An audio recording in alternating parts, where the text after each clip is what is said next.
Selamat siang, jumpa lagi dengan Denok Ayu Novel. Bagaimana kabar sobat semua? Sebelum kita mulai cerita ini, ayo kita subscribe, like, komen, share dan nyalakan loncengnya untuk mendapatkan notifikasi terbaru ketika Mimin mengupload video barunya. Menantu terbaik bab 256. Jangan lupa siapa nama leluhurmu. Lin Yu mengambil kotak obat dan mengikuti wanita muda itu ke panti Jompo Junsan. Karena ini adalah sanatorium kelas atas di Beijing, polisi bersenjata berjaga di pintu, dan mereka hanya diizinkan masuk setelah memeriksa dokumen mereka. Lin Yu mengikuti wanita muda itu dan masuk.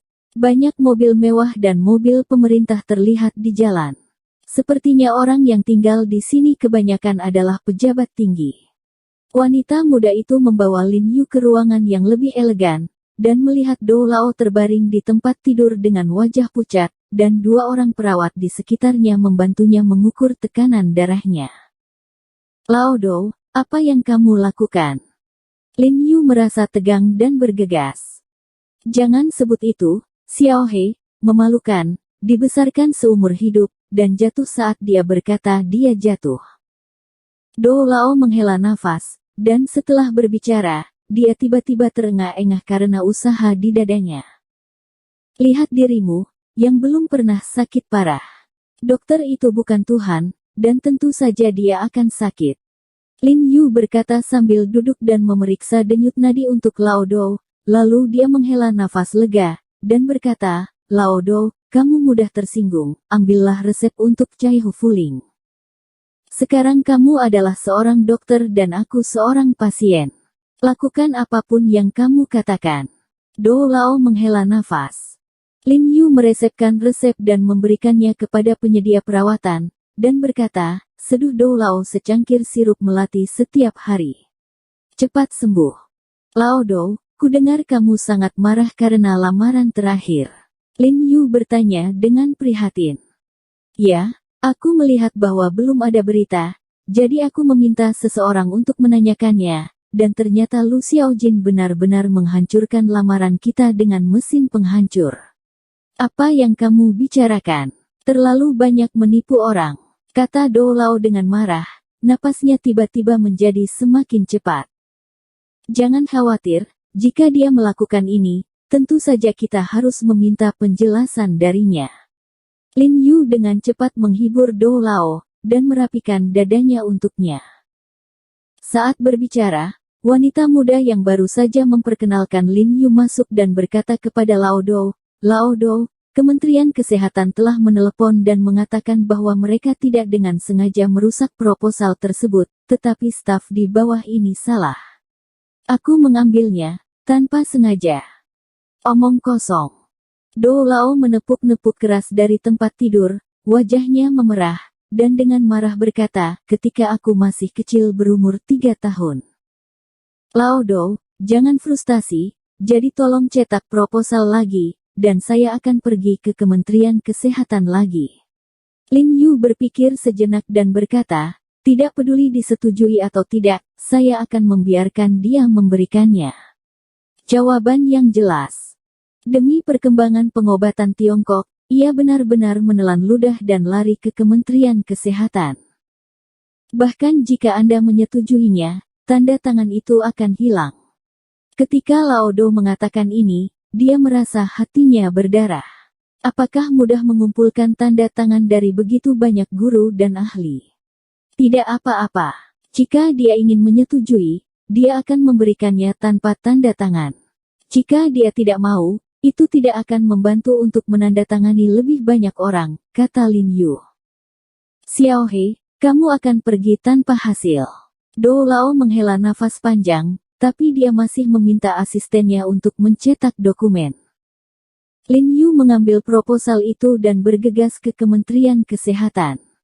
Karena Do Lao telah menelepon sebelumnya, Lin Yu, yang diterima secara pribadi oleh Sekretaris Lu Xiaojin, mengetahui tujuan Lin Yu dan tersenyum dan berkata, Tuan He, Anda bisa memberi saya lamaran, dan saya akan memberikannya kepada Anda. Menteri Lu. Aku ingin menyerahkan sendiri pada Menteri Lu, dan ngomong-ngomong ada beberapa kata yang ingin kukatakan padanya, kata Lin Yu dengan ekspresi serius. Maaf, Tuan He, Menteri Lu memiliki beberapa dokumen yang sangat penting untuk ditinjau, dan tidak ada waktu untuk saat ini. Sekretaris itu berkata dengan sopan. Berapa lama? Mungkin butuh 2 atau 3 jam. Kalau begitu aku akan menunggu di sini. Lin Yu mengangguk, lalu berdiri di sisi aula. Tuan He, Anda harus memberi saya informasinya, sekretaris itu membujuk. Tidak, saya harus menemui Menteri Lu hari ini. Lin Yu dengan keras kepala berkata, saya mohon agar Anda memberi tahu saya. Setelah dia selesai, Anda dapat meluangkan waktu untuk bertemu saya dalam beberapa menit. Sekretaris itu menghela nafas tak berdaya, lalu berbalik dan dengan cepat berjalan ke atas dan kembali ke kantor Lu Xiaojin. Di mana Lu Xiaojin di ruangan itu sedang memeriksa beberapa dokumen. Saat ini, dia sedang berbaring di kursi sambil membaca buku, menunggu rapat sebentar. Menteri Lu, dia menolak untuk pergi, jadi dia harus menyerahkan dokumen-dokumen itu kepada Anda. Sekretaris itu berkata tanpa daya. Menolak untuk pergi. Kalau begitu biarkan dia menunggu di luar. Lu Xiaojin berkata dengan dingin, tanpa mengangkat kelopak matanya. Seorang anak laki-laki berbulu bau juga bisa mewakili profesi medis Tiongkok. Do Zongyong ada di sini, aku tidak yakin jual wajahnya. Lalu apakah kamu ingin menambahkan bangku padanya? Jika kamu menambahkan bangku, bukankah dia suka menunggu? Kalau begitu biarkan dia berdiri dan menunggu. Lu Xiaojin berkata dengan ringan. Lin Yu berdiri dengan sabar di aula selama lebih dari 3 jam. Langit sedikit lebih gelap dan kakinya sedikit sakit. Melihat waktu hampir habis, dia dengan cepat memanggil sekretaris Lu Xiaojin, memanggilnya turun dan bertanya. Berkata, maaf, apakah Menteri Lu sudah selesai? Maaf, Menteri Lu sedang rapat sekarang, dan tidak ada waktu untuk menerima Anda. Sekretaris itu berkata dengan acuh tak acuh menurut Lu Xiaojin. Pergi ke rapat. Kulit Lin Yu merosot, dan kemarahan tiba-tiba muncul di dalam hatinya, mengerutkan kening dan bertanya, mengapa Anda tidak dapat melihat saya sebelum pertemuan? Anda tidak memberitahunya, apakah saya hanya perlu menundanya selama beberapa menit? Katakan. Tapi Menteri Lu benar-benar terlalu sibuk. Sekretaris itu ragu-ragu karena malu. Apakah terlalu sibuk atau sengaja menghindariku? Lin Yu mencibir, oke, aku mengerti apa yang dimaksud Menteri Lu, tolong bantu aku memberitahunya. Pengobatan Tiongkok secara alami dapat merevitalisasi tanpa bantuannya, karena ini adalah senior Tiongkok kristalisasi kebijaksanaan selama 5.000 tahun terakhir. Selain itu, harap diingat bahwa dia juga orang Tionghoa. Jangan lupa nama belakang leluhur Anda sebagai pejabat. Setelah Lin Yu berkata, cewek dinginkan, dia merobek proposal, melakukan tendangan voli, dan berbalik. Hei, kenapa kamu bicara seperti itu? Sekretaris itu menekan kacamata di wajahnya, dengan ekspresi tidak senang di wajahnya, dan kemudian memerintahkan staf pembersih untuk datang dan membersihkan sisa-sisa. Bagaimana? Apakah Rong itu pergi? Setelah pertemuan itu, Lu Xiaojin langsung kembali ke kantor, siap bekerja lembur. Faktanya, sebagai pemimpin dalam sistem kesehatan, dia melakukan pekerjaannya dengan cermat dan memang memiliki beberapa kemampuan.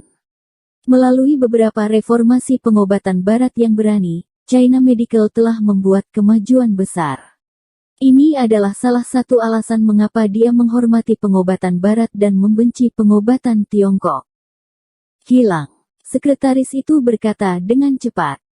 Apakah Anda mengatakan sesuatu? Katakan, ini mengerikan, kata sekretaris dengan marah. Hah? Datang dan dengarkan. Lu Xiaojin mengerutkan kening dan berkata. Sekretaris itu dengan marah menyampaikan kata-kata Lin Yu kepada Lu Xiaojin. Dia berkata bahwa pengobatan Tiongkok dapat pulih secara alami tanpa bantuanmu. Ia juga berkata, biarlah kamu ingat bahwa kamu juga seorang Tionghoa. Jangan berikan nama keluarga leluhurmu jika kamu adalah pejabat besar. Aku lupa segalanya. Brengsek. Bajingan kecil ini benar-benar berani. Lu Xiaojin menamparkan meja dengan marah. Geram, aku benar-benar memperlakukan diriku sebagai hidangan untuk merevitalisasi pengobatan Tiongkok. Itu tergantung padanya. Apa? Pak Direktur jangan marah. Nanti dia datang lagi, saya akan minta dia diusir. Kata sekretaris itu buru-buru. Lalu bagaimana? Bukankah dia membuka klinik pengobatan kecil? Besok, biarkan Kapten Fu mengantar seseorang untuk memeriksa apakah dokumennya lengkap atau belum. Lu Xiaojin berkata dengan dingin. Ya, bagaimana mungkin sekretaris itu tidak tahu apa yang dia maksud, dan langsung setuju. Tidak, pergi malam ini. Lu Xiaojin merasa seperti sedang marah, dan mengubah kata-katanya, periksa aku dalam semalam.